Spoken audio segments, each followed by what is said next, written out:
प्यारे बच्चों, आप सबका हमारे YouTube चैनल में की स्वागत है। मैं संदीप सारण है, व्याख्याता भौतिक विज्ञान, गवर्नमेंट सीनियर सेकेंडरी स्कूल रानी स्टेशन, जिला पाली।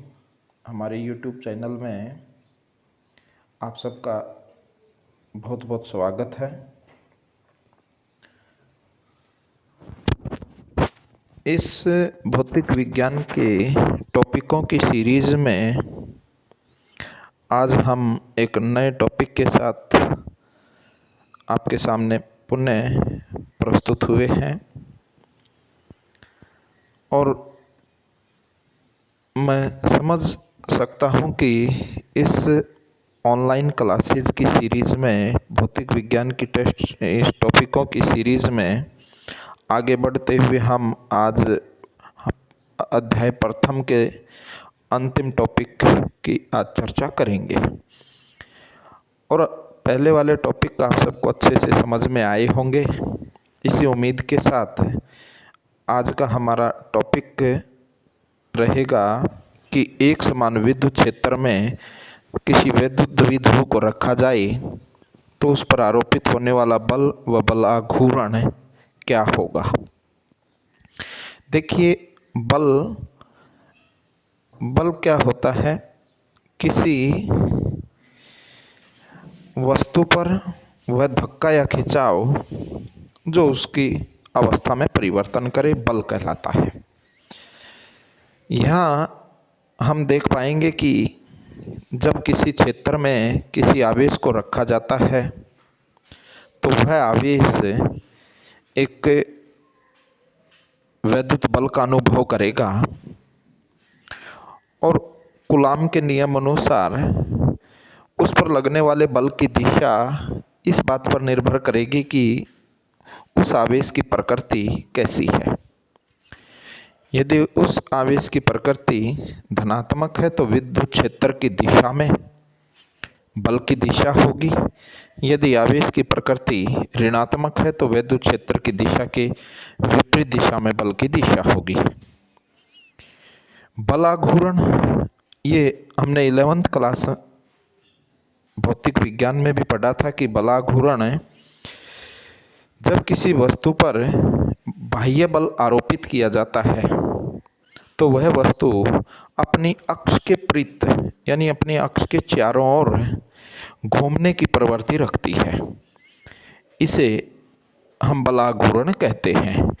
यहाँ भी हम देख पाएंगे कि जब एक समान विद्युत क्षेत्र के अंदर किसी विद्युत द्विध्रुव को रखा जाएगा तो उसके दोनों आवेशों पर लगने वाले बल एक युग्म के रूप में होंगे, अर्थात दोनों बल प्रकृति में विपरीत परंतु परिमाण में समान होंगे और इस तरह ये दोनों के दोनों बल एक बल युग्म बनाएंगे।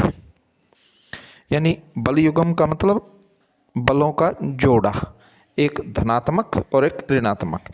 यदि दोनों बलों की दिशा विपरीत है और दोनों की क्रिया रेखा संरेखित हो, क्रिया रेखा संरेखित होने का यहाँ मतलब है कि जैसे ये एक बल F1 है, इसकी क्रिया रेखा ये हो जाएगी और एक दूसरा बल भी इसी दिशा में लगा हो F2, तो उसकी क्रिया रेखा भी क्या होगी, ये हो जाएगी।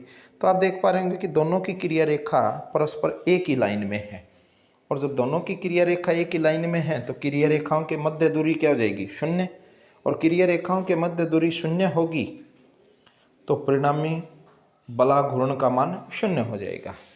इसी प्रकार यदि एक बल ये F1 आरोपित है, दूसरा बल ये F2 आरोपित है, तो F1 बल है, इसकी क्रिया रेखा ये हो जाएगी और F2 की क्रिया रेखा ये हो जाएगी। आप देख पा रहे होंगे इन दोनों के बीच में दूरी है, अर्थात ये दोनों एक दूसरे के संरेखित या संपाती नहीं हैं। अगर ये संरेखित या संपाती नहीं है तो परिणामी लंबवत दूरी शून्य नहीं होगी और शून्य नहीं होगी तो इसका मतलब इसके ऊपर बलाघूर्ण कार्य करेगा। और ये जो वस्तु है हमारी AB, ए बी, इन बल युग्मों के प्रभाव में ये घूर्णन गति करेगी, घूमने लग जाएगी। देखिए यहाँ हमने एक द्विध्रुव ए बी लिया है, ये ए बिंदु है, यहाँ पर आवेश हमारा माइनस का क्यू रखा है और बी बिंदु पे प्लस का क्यू आवेश रखा है। एक समान विद्युत क्षेत्र लिया है, ये आप देख सकते हैं, एक समान विद्युत क्षेत्र ई। एक समान विद्युत क्षेत्र के बारे में हमने पहले भी बात बताई थी कि यदि बल रेखाएं परस्पर समानांतर और समान दूरी में हों, मैंने एग्जाम्पल बताया था कि आपकी नोटबुक होती है, उसके पेज आप खोल के देखेंगे तो उस पर लाइनें लगी होती हैं, वो लाइनें परस्पर समानांतर और समान दूरी पर होती हैं एक दूसरे से। तो उसी तरह यहाँ आप देख पा रहे होंगे कि ये बल रेखाएं हैं, और बल रेखाएं क्या हैं, इनके बीच की दूरी, इसके और इसके बीच की दूरी, इसके और इसके बीच की दूरी बराबर है, और परस्पर ये समानांतर भी हैं। और बल रेखाएं जब परस्पर समानांतर और समान दूरी पर हों तो एक समान विद्युत क्षेत्र उत्पन्न करती हैं। तो यहाँ पर ये ई विद्युत क्षेत्र एक समान विद्युत क्षेत्र है। ये जो पी है, ये इस जो हमारा द्विध्रुव है इसका आघूर्ण है। पी का मान क्या होता है, कोई भी एक आवेश का परिमाण इंटू इनके बीच की दूरी। इनके बीच की दूरी कितनी है, 2d। ये एक द्विध्रुव ए बी एक समान विद्युत क्षेत्र में थीटा कोण पर रखा गया है, ये कोण थीटा बनाता है, और इसकी दिशा क्या होती है, पी की दिशा ऋण आवेश से धन आवेश की ओर, ये इसलिए ऐसे हमने दिशा दर्शा दी। अब हम बात करते हैं कि जब किसी विद्युत क्षेत्र में आवेश को रखा जाए तो कूलाम के नियम से F बराबर क्या था, आवेश गुणा में विद्युत क्षेत्र की तीव्रता। यानी किसी विद्युत क्षेत्र में किसी आवेश को रख दिया जाए तो वो एक बल का अनुभव करेगा, और वह बल कूलाम बल होगा। तो हम देख पा रहे हैं कि ये धन आवेश है बी बिंदु के ऊपर, इस पर लगने वाला बल क्या हो जाएगा, F बराबर है प्लस क्यू इंटू ई। धनावेश है इसलिए इसकी इस बल की दिशा विद्युत क्षेत्र की दिशा में होगी, यानी ये विद्युत क्षेत्र की दिशा है तो बल की दिशा भी इसी के समानांतर इसी की दिशा में होगी। जबकि ए बिंदु पर आवेश कैसा है, ऋणात्मक, तो इसके ऊपर लगने वाला बल क्या हो जाएगा, माइनस क्यू इंटू ई। और आप देख पा रहे होंगे कि ऋणात्मक चिन्ह किस चीज़ को प्रदर्शित करता है कि बल की दिशा विद्युत क्षेत्र की दिशा के परस्पर विपरीत है। तो आप देख पाएंगे कि ए बिंदु पर लगने वाला बल इस दिशा में है और बी पर लगने वाला बल इसके विपरीत दिशा, दोनों के परिमाण समान हैं। तो समान परिमाण के हैं दोनों के दोनों, ए पे भी और बी पे भी, लेकिन दिशा विपरीत है।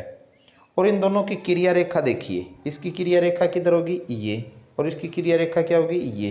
तो आप ये भी देख पा रहे हैं कि इनकी क्रिया रेखा भी परस्पर समानांतर नहीं है।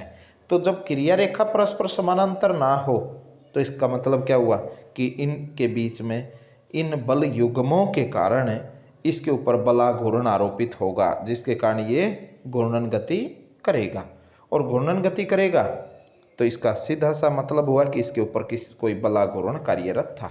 देखिए, माना एक विद्युत द्विध्रुव ए बी जिसके बी सिरे पर धनावेश, ए सिरे पर माइनस क्यू आवेश लिया, और इनके बीच की दूरी कितनी है, 2d। आवेशों के बीच की दूरी कितनी है, 2d। ये हम देख सकते हैं 2d दूरी है। विद्युत क्षेत्र किस में रखा है, ई विद्युत क्षेत्र के अंदर रखा है, और द्विध्रुव विद्युत क्षेत्र के साथ कितना कोण बनाता है, थीटा कोण बनाता है, जैसा कि चित्र में दर्शाया। हम यहाँ से इसको देख सकते हैं। अब देखिए, हम जो बात कर रहे थे कि द्विध्रुव क्यू आवेश विद्युत क्षेत्र की दिशा में एक बल आरोपित करेगा, और बल का मान क्या हो जाएगा, F बराबर है प्लस क्यू ई। यानी लगने वाला बल क्या हो जाएगा, आवेश गुणा में विद्युत क्षेत्र की तीव्रता, और प्लस का आवेश था। इसी प्रकार हमारे ए बिंदु पर आवेश कैसा था, माइनस का, तो उस पर बल कितना होगा, माइनस क्यू इंटू ई। ये हमारे दो तरह के बल हो जाएंगे। ये ध्यान रखना कि ये प्लस का है, ये विद्युत क्षेत्र की दिशा में है, और ये विद्युत क्षेत्र के विपरीत दिशा में। क्यों, क्योंकि बल एक सदिश राशि है, और दो सदिश जब परस्पर विपरीत हों तो उनका परिणामी मान कितना हो जाएगा, परिणामी या कुल बल कितना होगा द्विध्रुव पर।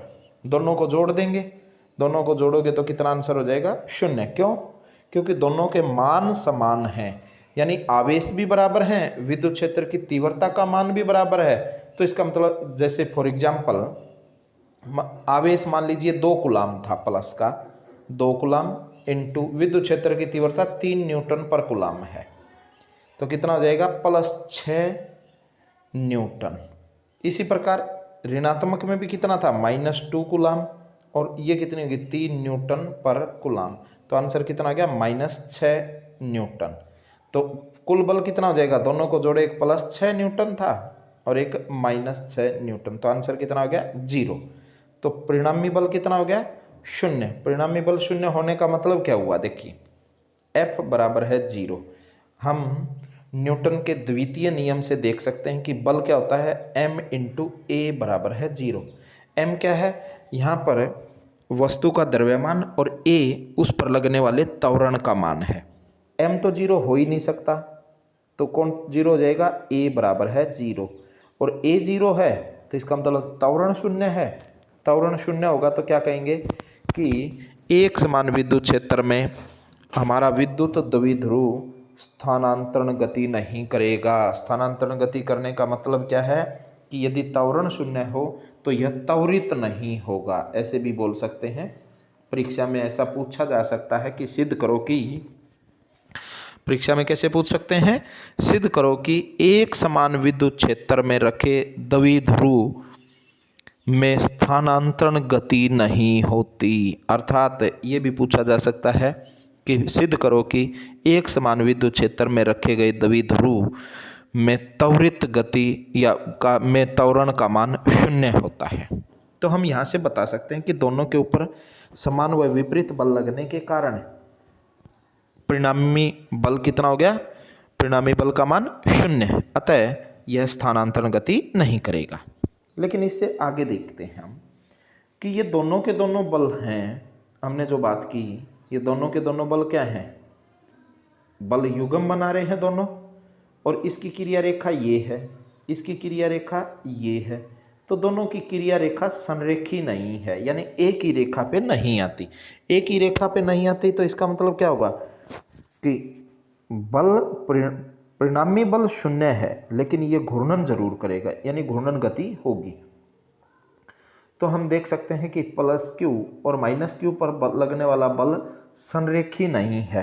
संरेखी का मतलब मैंने समझा दिया कि इनकी क्रिया रेखाएं एक ही रेखा में नहीं है, जिसके कारण क्या होगा, एक बल युग्म बनेगा, और बल युग्म बनेगा और यह क्या करेगा, अपने आप को विद्युत क्षेत्र की दिशा में लाने की कोशिश करेगा। क्यों, क्योंकि इसके ऊपर बल लगेगा, एक बल युग्म लगेगा जिससे ये घूमने की कोशिश करेगा। यानी आप यहाँ से देख सकते हैं इसको कि ये बल इसके इधर लगेगा, ये बल इधर लगेगा, तो ये क्या करेगा, ऐसे घूम जाएगा, और ऐसे घूम के क्या कोशिश करेगा कि ये विद्युत क्षेत्र की दिशा में ऐसे आ जाए द्विध्रुव, ये 2D, ये -Q और ये +Q, ऐसे सीधी रेखा में आने की कोशिश करेगा। और जब ये सीधी रेखा में आने की कोशिश करेगा तो इस पर एक बलाघूर्ण आरोपित होगा। क्यों, क्योंकि किसी भी अवस्था परिवर्तन के लिए बल की आवश्यकता है, इसको हम घूर्णन बल कह सकते हैं। बलाघूर्ण की परिभाषा हमने पढ़ा हुआ है 11th क्लास में भी फॉर्मूला, कि बल युग्म जो थे उनमें से किसी एक आवेश पर लगने वाले बल का परिमाण, जैसे हमारे पास 2 बल लगे थे, एक तो F बराबर है +QE और दूसरा क्या था, F बराबर है -QE। आप देख पाएंगे कि परिमाण जब लोगे तो दोनों के परिमाण समान हैं, तो किसी एक को ले लेना है हमने। और दूसरा, बलों की क्रिया रेखाओं के मध्य लंबवत दूरी। अब देखिए बलों की क्रिया रेखा समझते हैं हम। ये चित्र देखिए, ये हमारी बल है पहला, ये हमारा दूसरा बल है।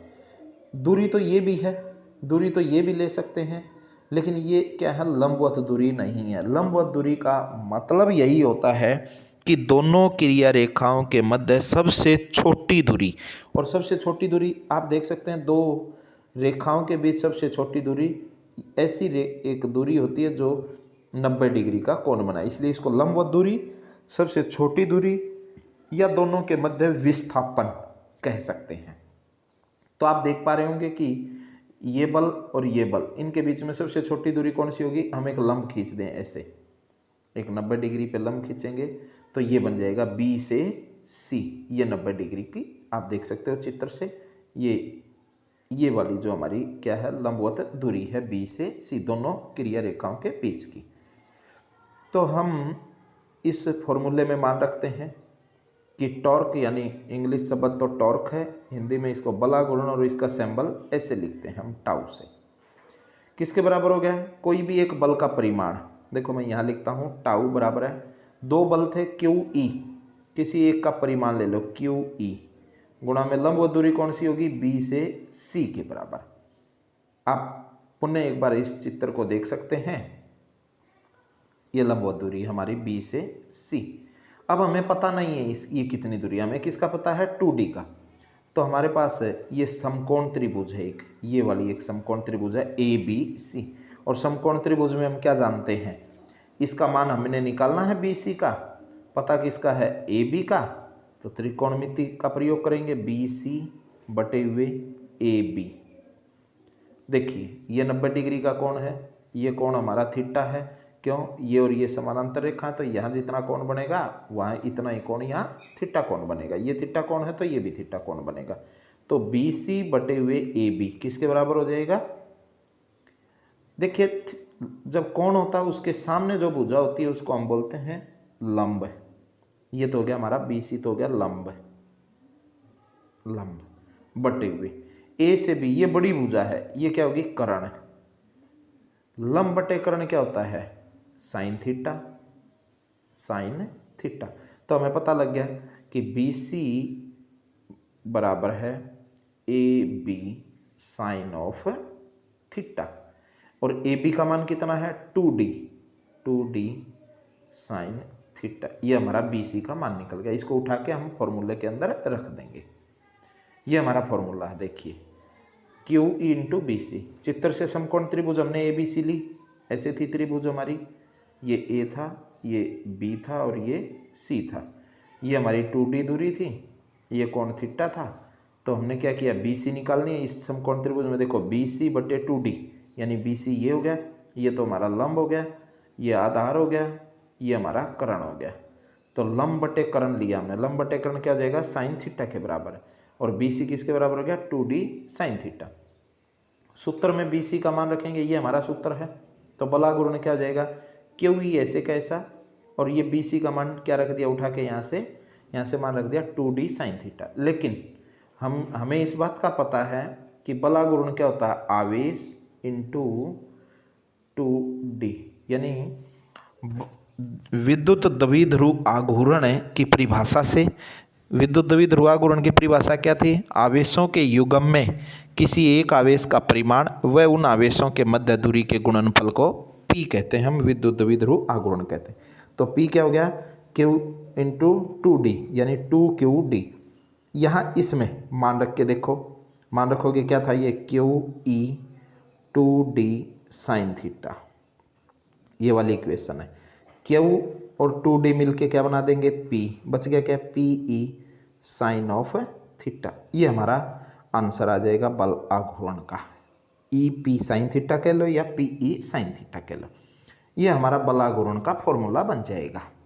हमने देख लिया कि बल का मान 0 और बल आघूर्ण का मान PE साइन थीटा के बराबर आंसर है। अब इसके कुछ केस बनाते हैं, स्पेशल केस हैं। तो बल आघूर्ण को सदिश रूप में निम्न प्रकार से लिख सकते हैं। सदिश कैसे लिखते हैं? इसका सदिश प्रकार ऐसे लिखेंगे, टाउ, इसके ऊपर सदिश का चिन्ह PE, और इनके बीच में क्रॉस आ जाएगा, क्रॉस का साइन लगा देंगे। ये क्यों? क्योंकि जब PE साइन थीटा होता है, PE साइन थीटा हो, हमें पता है कि जब साइन थीटा हो तो हम क्रॉस, और कोस थीटा हो तो डॉट प्रोडक्ट लेते हैं, यानी अदिश और सदिश गुणन। तो ये भी एक सदिश राशि है, ये भी सदिश राशि है, और दो सदिशों के बीच में थीटा कोण वो भी जया यानी साइन थीटा बनता हो तो क्या लिखा जाएगा? ये P क्रॉस E, ये सदिश गुणन है। टॉर्क भी एक सदिश राशि होगी। स्पेशल केस देखिए, पहला केस कहता है कि जब थीटा का मान 0 हो। थीटा का मान 0 होने का मतलब क्या था? कि ये विद्युत क्षेत्र की तीव्रता थी, तो बल आघूर्ण जो हमारा द्विध्रुव आघूर्ण है वो इसी की दिशा में रहे। क्यों? पहले हमने चित्र में कैसे ले रखा था? ऐसे ले रखा था, थीटा कोण बना, थीटा 0 होगा तो इसका मतलब क्या हो जाएगा? ये विद्युत क्षेत्र और ये दोनों के दोनों PB और EB दोनों समान दिशा में हो जाएंगे। और जब थीटा 0 हो तो साइन 0 का मान कितना होता है? साइन जीरो का मान जीरो होता है। हमें पता है कि साइन जीरो का मान कितना होता है, जीरो, और साइन जीरो का मान जीरो हो जाएगा तो इस सूत्र में साइन थीटा का मान जीरो रखोगे तो क्या बन जाएगा, आंसर जीरो। जब टॉर्क जीरो है, जब टॉर्क का मान कितना आ गया, जीरो, टॉर्क का जीरो आने का मतलब क्या हो गया कि द्विध्रुव पर किसी भी प्रकार का कोई बल आरोपित नहीं होता, अतः यह स्थायी साम्यावस्था की स्थिति होती है। बहुत इंपॉर्टेंट है, पेपर लायक है, ये चीज़ पूछ लेते हैं कि किसी द्विध्रुव की एक समान विद्युत क्षेत्र में स्थायी साम्यावस्था की स्थिति के लिए कोण का मान कितना होता है।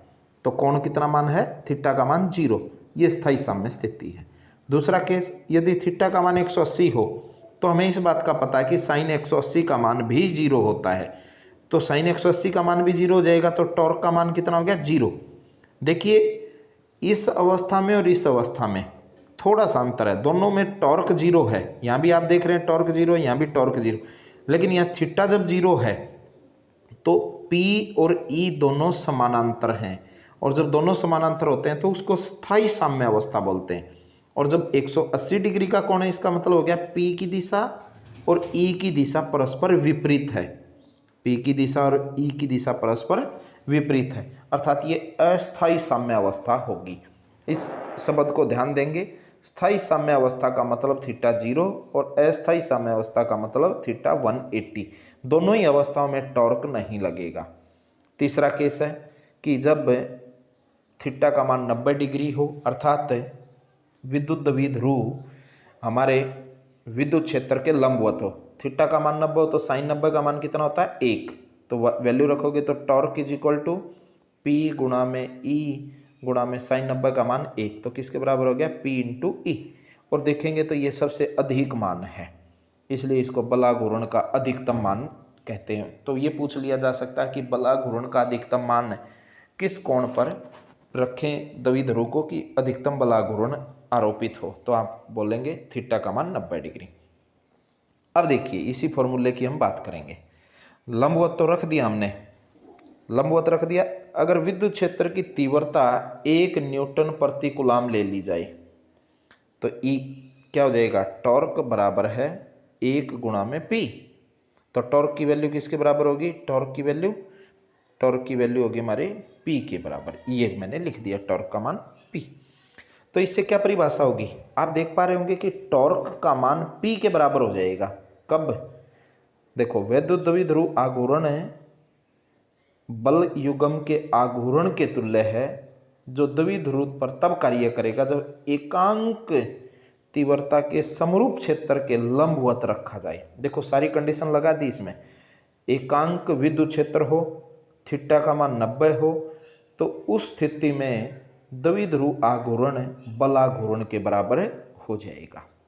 ये हमारा टॉपिक था, एक समान विद्युत क्षेत्र में रखे द्विध्रुव पर बलाघूर्ण व बल और उसके विशेष स्थितियाँ। लेकिन यदि एक स्थिति और बताता हूँ मैं, यदि हमारा विद्युत क्षेत्र असमान हो, यानी विद्युत क्षेत्र असमान होने का मतलब है कि हमारे विद्युत क्षेत्र के मान में परिवर्तन हो, जैसे ये ऐसे हो जाए कि हमारी ये विद्युत क्षेत्र ले रखा था हमने, ऐसे ले लिया हमने, इस तरीके से ऐसे ले लिया हमने, असमान विद्युत क्षेत्र है ये। तो आप देख पा रहे होंगे कि हमारा ये द्विध्रुव रख दिया, इधर माइनस का क्यू है और इस दिशा में प्लस का क्यू है। आप देख रहे हैं यहाँ बल रेखाओं के मध्य दूरी कम है और यहाँ बल रेखाओं के मध्य दूरी अधिक है। और जब हम बल रेखाओं की बात का टॉपिक किया हमने, जब बल रेखाओं के गुणधर्मों का अध्ययन किया तो उस समय हमने ये कहा था कि एकांक क्षेत्रफल में बल रेखाओं की संख्या अधिक हो तो वहाँ विद्युत क्षेत्र की तीव्रता अधिक होगी, यानी प्रबल होगी, और जहाँ एकांक क्षेत्रफल में बल रेखाओं की संख्या कम हो, या ये कह सकते हो कि जहाँ पर बल रेखाओं के मध्य दूरी अधिक हो, ये दूरी देख लो अधिक है, और यहाँ बल रेखाओं के बीच दूरी कम है, जहाँ दूरी कम होगी एक दूसरे से वहाँ पर प्रबल विद्युत क्षेत्र की तीव्रता होगी। यहाँ E1 मान ली मैंने, और यहाँ दूरी अधिक है, यहाँ विद्युत क्षेत्र की तीव्रता E2। तो आपके इस माइनस क्यू वाले सिरे पर विद्युत क्षेत्र की तीव्रता अधिक है और इस सिरे पर विद्युत क्षेत्र की तीव्रता कम है। तो इसका मतलब क्या हो गया, E1 का मान E2 से अधिक है। इधर कौन सा आवेश था E1 की तरफ, माइनस का Q, इधर कौन सा था, प्लस का Q।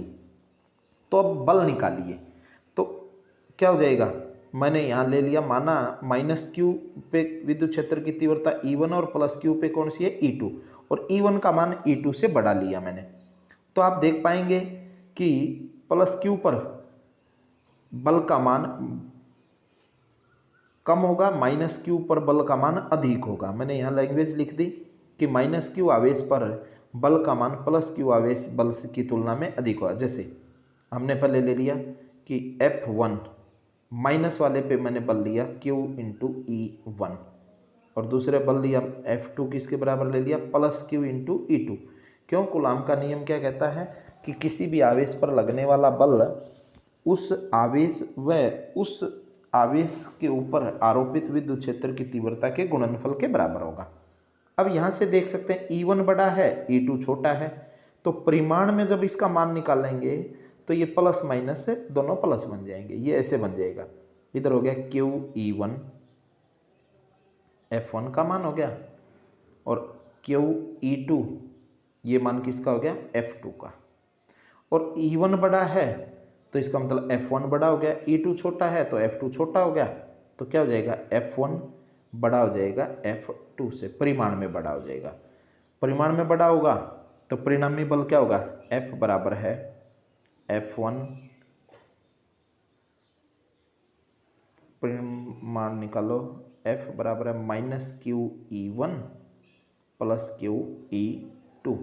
ये मान शून्य के बराबर नहीं आएगा। क्यों, क्योंकि ये मान बड़ा है, ये मान कम है, तो शून्य के बराबर नहीं आएगा। तो इसका मतलब क्या हुआ, इसके ऊपर परिणामी बल भी आरोपित होगा, और बलाघूर्ण तो लगेगा, क्योंकि बल युग्म बना है, बल युग्म बना तो बलाघूर्ण होगा। तो हम क्या कह सकते हैं कि असमान विद्युत क्षेत्र में विद्युत द्विध्रुव पर बल और बलाघूर्ण दोनों कार्य करते हैं, जबकि एक समान, जो हमने ऊपर वाले टॉपिक में पढ़ा, एक समान विद्युत क्षेत्र के अंदर विद्युत द्विध्रुव के ऊपर केवल बलाघूर्ण लगता है, बल का मान शून्य होता है, जबकि असमान विद्युत क्षेत्र हो तो ये दोनों के दोनों काम करते हैं। ये था हमारा आज का टॉपिक। मैं एक बार फिर आप सबका अभिनंदन करता हूं कि आप हमारे से जुड़े हुए हैं और आप निरंतर इन वीडियोज़ को पढ़ के अपने ज्ञान में वृद्धि कर पा रहे होंगे, ऐसी मैं उम्मीद कर सकता हूं। और आप सबसे निवेदन करता हूं कि इन्हें ज़्यादा से ज़्यादा बच्चों को शेयर करें, सब्सक्राइब करें, ताकि ज़्यादा से ज़्यादा बच्चे हमारे से जुड़ें और इन वीडियोज़ के माध्यम से अपनी पढ़ाई को निरंतर जारी रख सकें, और किसी भी प्रकार के विलंब की अवस्था में, किसी भी प्रकार की विलंब की अवस्था में वो अपनी पढ़ाई को निरंतर जारी रख सकें, उनको बहुत बहुत फ़ायदा मिले। अपनी पढ़ाई जारी रखो। मैं आप सबके उज्जवल भविष्य की कामना करता हूँ। धन्यवाद।